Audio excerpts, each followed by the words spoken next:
A former division chief for Adams County can no longer be a police officer in Colorado after he was found guilty of a fraud scheme. There's a new criminal investigation into a leader at Jeffco Schools, what we know about the employee and the history with the district. We just have to keep fighting the good fight. And honoring the hundreds of homeless people we lost on Denver streets this year with a candlelight vigil to keep their memories alive. Today marked the first day of winter, but Colorado didn't really get the memo. It was one of those shorts and t-shirt while you wrap your Christmas presents kind of day. That's what it looked like outside as the sun was setting. Sunny skies and temperatures in the 60s to start off this December weekend. Thanks so much for joining us tonight. I'm Mark Salinger. It was a perfect bluebird day to get some skiing in. Unless you were at Winter Park today.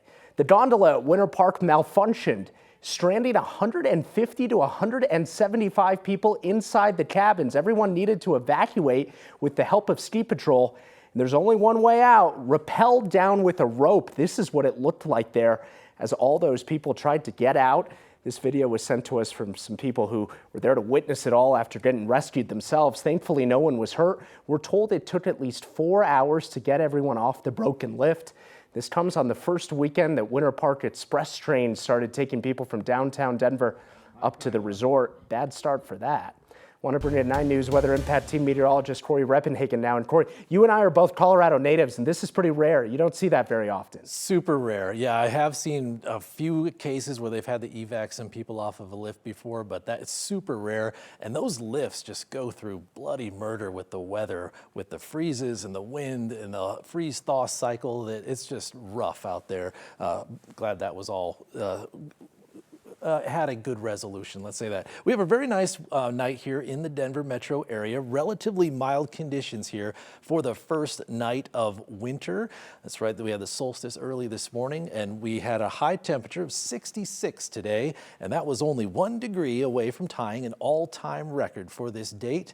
And we had the same thing yesterday. 2 days in a row, we're 1 degree off the record. 62 is the forecast tomorrow. I think we'll get into the 60s despite quite a bit more cloud cover tomorrow. So the skies may look quite a bit different than they have the last couple of days, but the same result, warm conditions through Sunday into Monday. Snow comes in on Monday, and we'll have a relatively active pattern in the mountains, but no significant storms, and that includes the Christmas storm. We're watching for possible impacts to the Denver metro on that. More in just a bit. Corey, thank you. A former Adams County Sheriff's Office division chief will lose his officer's certification and spend 2 years on probation after pleading guilty to his role in a training records fraud scheme, as well as falsifying his own training records. Former Sheriff Rick Rayborn, former Undersheriff Thomas McClellan, and former Division Chief Michael Bethel were all charged with criminally falsifying their own records instead of just doing the training. They missed out on lessons that teach officers how to make arrests and drive patrol cars safely. Bethel pleaded guilty to a felony forgery charge and 2 misdemeanors yesterday. As part of the plea deal, that required him to give up his state peace officer certification and prohibits him from being a peace officer in Colorado. He was also ordered to write a letter of apology to the Adams County Sheriff's Office. New tonight, we're learning a member of Jeffco Public Schools' executive leadership team was fired. The Jeffco Sheriff's Office has also launched a criminal investigation into the case. David Weiss is the chief of schools, so that's right under the superintendent and deputy superintendent. In a statement, the school district said Weiss was fired this past Thursday, I should say. The Jefferson County Sheriff's Office confirmed they do have an open criminal investigation involving Weiss, but since it's ongoing, they couldn't give any other details. Weiss has more than 20 years of experience in public education and has been with the district for 10 years. As of tonight, Jeffco Public Schools hasn't made any public statement other than confirming his termination and that no charges has been filed against him at this time. A Jefferson County man is set to spend the rest of his life behind bars for his role in the deadly shooting of a woman in Lakewood last year. A jury convicted Patrick Placencio on several charges last month, including first-degree murder for the death of 22-year-old Amanda Bobian. In 2023, Lakewood police responded to a home where they found her body on the front porch. She was the mother of a now 4-year-old. Placencio's brother was also involved. He was sentenced to 2 years in the Department of Corrections. The city of Denver's homeless population has seen a decline in overdose deaths for the first time in years. Still, nearly 200 people without a home died this year, and overdoses were the leading cause. 9 News reporter Colton Chavez joins us live this evening outside the City and County building, where the vigil was held to remember the lives lost. Hey, Colton. Hey, Mark. Yeah, and that decline you were talking about is something that the city of Denver hasn't seen for the past 6 years. And tonight, for some people, it was an opportunity to honor the ones that they've lost. And for others, a chance to keep their memory alive.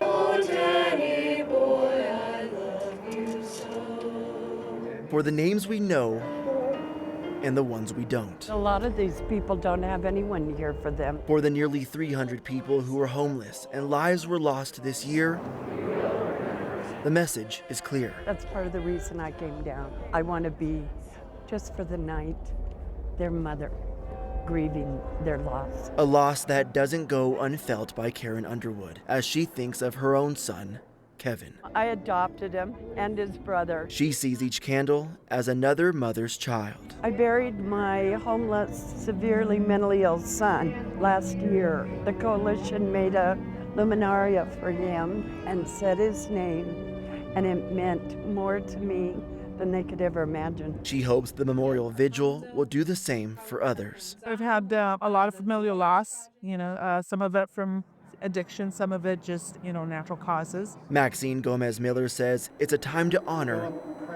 but also remind people. This is a real issue.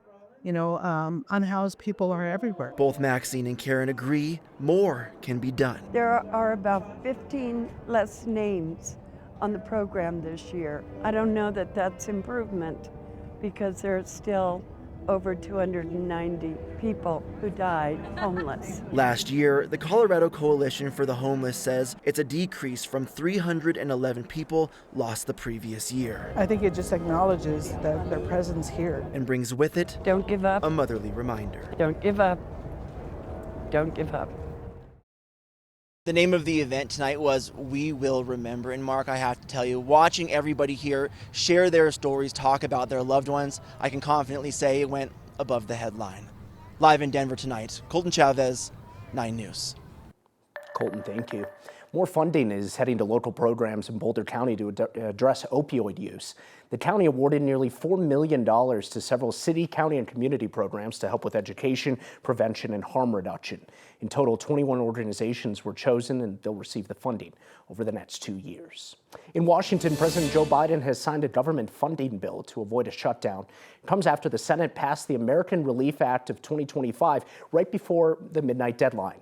The bill temporarily funds federal operations as well as $100 billion in disaster aid. It does not include a debt limit extension, which President-elect Donald Trump demanded Republicans address.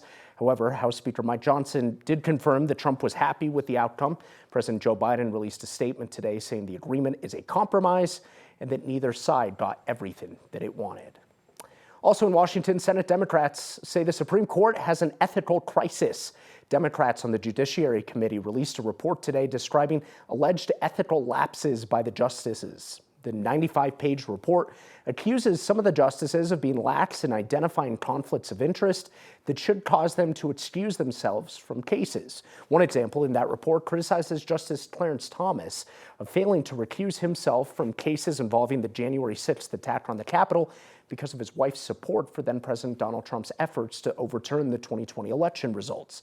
Democrats are now calling for legislative reforms, but Republicans take control of the Senate in January and are not expected to pass them. In international headlines now, the death toll in a car ramming attack at a Christmas market in Germany last night has risen now to 5 people, including a 9-year-old child. It happened in a city about 2 hours southwest of Berlin. Authorities also say more than 200 people were hurt in that attack, with many suffering serious injuries. Officials say the suspect is a 50-year-old man from Saudi Arabia whose permanent residence is in Germany. Today, people went to visit the memorial site and pay their respects. That included the German chancellor.